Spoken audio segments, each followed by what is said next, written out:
Assalamualaikum warahmatullahi wabarakatuh.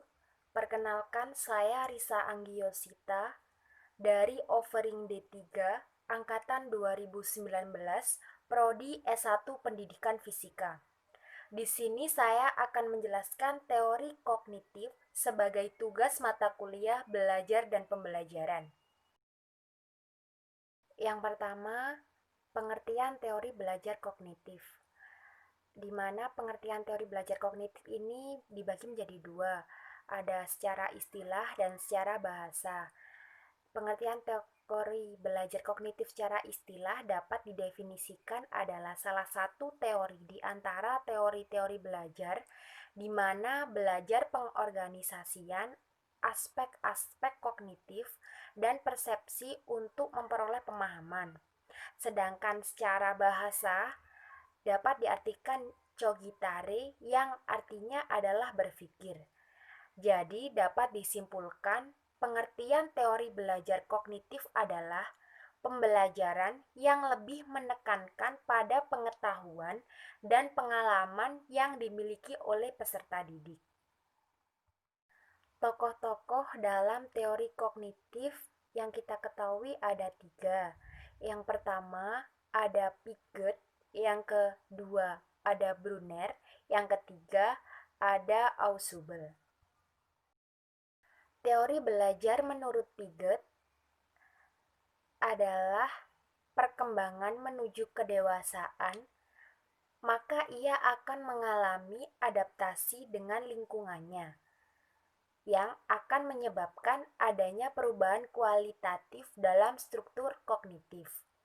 Proses pembelajaran berlangsung dalam 3 tahapan, yaitu yang pertama asimilasi, yang kedua akomodasi, yang ketiga ekuilibrasi.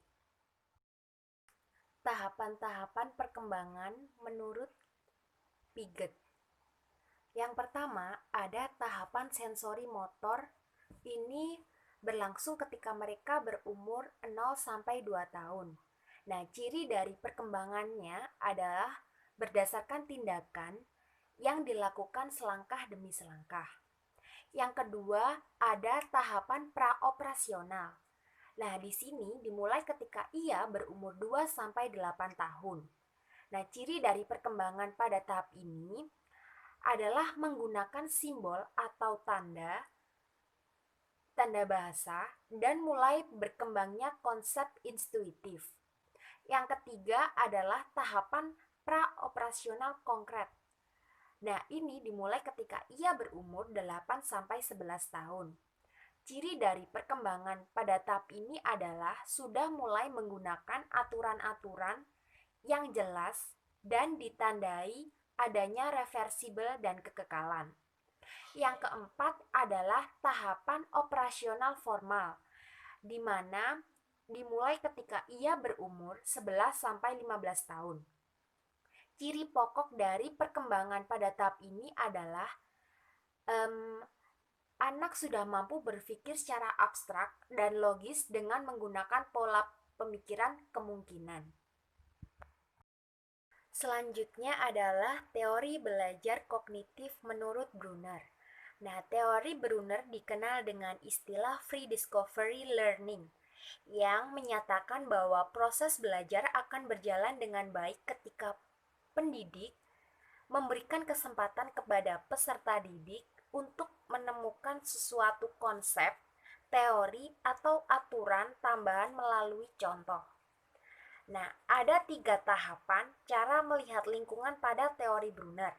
Yang pertama ada tahapan enaktif, di mana dalam memahami dunia di sekitarnya, anak menggunakan pengetahuan motorik.